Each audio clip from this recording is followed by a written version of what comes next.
Grábate esto. Si alguien te pide descuento antes de empezar, ya te está avisando de que no va a cumplir. Y no es una opinión, es una ley que aprendí después de años vendiendo servicios de alto valor, trabajando con empresarios, consultoría estratégica, formando líderes y decisiones reales de dinero. Desde hace muchos años estoy en el mundo de las ventas, consultoría, formación y creación de riqueza. He trabajado con personas que pagan poco, con personas que pagan bien y con personas que pagan muy alto.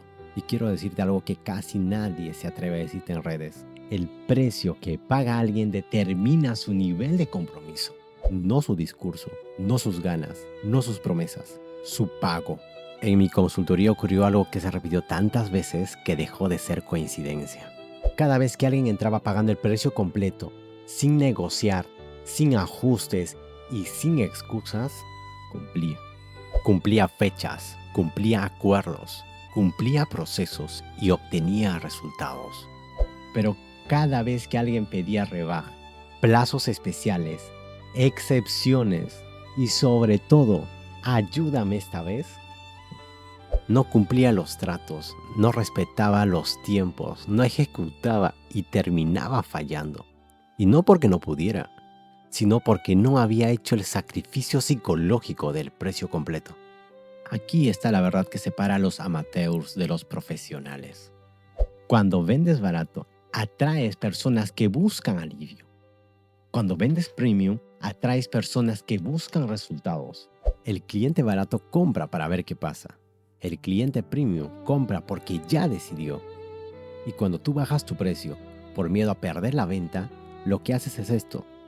Te quitas autoridad, enseñas que no confías en tu valor y atraes exactamente al cliente que más problemas te va a dar. Hoy lo tengo bien claro. Prefiero una sola venta bien pagada con una persona comprometida que 10 clientes baratos llenos de excusas.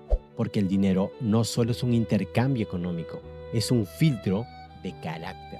Si eres emprendedor o empresario y sigues bajando los precios para cerrar más, te lo digo con respeto, pero con verdad, no tienes un problema de ventas, tienes un problema de posicionamiento y decisión. Porque los mejores clientes no negocian, deciden. Cuando tú te conviertes en alguien que no necesita convencer, empiezas a vender a otro nivel. Si este mensaje te dio claridad, sígueme. Aquí no vendemos atajos, construimos enfoque, criterio y riqueza real. Nos vemos en un siguiente contenido.